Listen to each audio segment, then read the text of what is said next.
the blue economy sector has a lot of potential, and this potential can be implemented by different agencies in government, and therefore we found it necessary to bring together all our agencies so that we can have seamless implementation of the key functions. As already mentioned to you, we have key projects that are very key in inspiring the economy in the blue space. The Shimoni port, which is also very key for fish processing. The Liwatoni fish ecosystem and hub, and we also have another one in Lamu.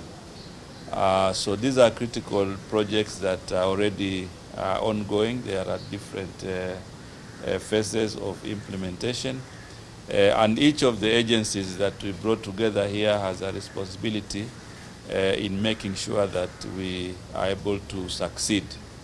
The other key important issue is the issue of making sure that we have the necessary policy and regulatory framework to guide the operations of each of the agencies, and therefore it became very important for us as two ministries to meet together and identify the issues of common concern so that we can be able now to move in as one. We really would like to assure Kenyans that the blue economy sector and the Indian Ocean in particular has a lot of potential to grow the economy of our country. We came together to discuss ways of especially developing the infrastructure for exploiting the fisheries potential in this country, especially in Liwatoni, Mukoe, and Shimoni. That is an area that the President gave a directive that we must quickly work together to make sure that the infrastructure is provided. The Kenya Ports Authority is taking the lead insofar as they're working on the infrastructure is concerned, and the Kenya Maritime,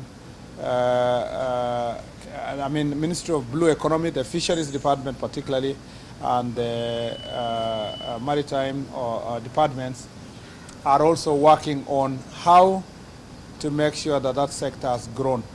And for us at KPA, we were also concerned about the role of the Maritime Academy, the Bandari Maritime Academy, insofar as training and capacity building of our staff here.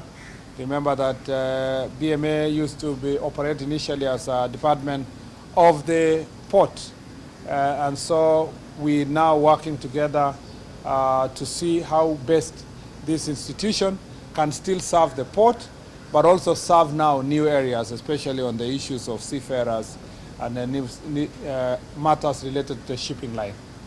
We are confident that working together under one government approach policy, we will make sure that the various agencies in our two ministries are going to deliver on the bottom-up economic transformation agenda that is being spearheaded by the President of the Republic of Kenya. As a result of this meeting, we have established a working group. This is a working group that will bring together the PSS, the four principal secretaries. That's the principal secretary in charge of fisheries, the principal secretary that is in charge of maritime affairs, and the principal secretary for transport. So the three principal secretaries that are directly relating to the agencies that we are talking about here, and also bring together the four managing directors and CEOs of the four agencies. That is the Kenya Ports Authority, Kenya Maritime Authority, Kenya National Shipping Line, and Bandari Maritime Academy. All these CEOs and the three PSS are going to establish a working group that will look into policy, regulations, and modalities of operation that will enable us to seamlessly deliver on the agenda as directed by the President.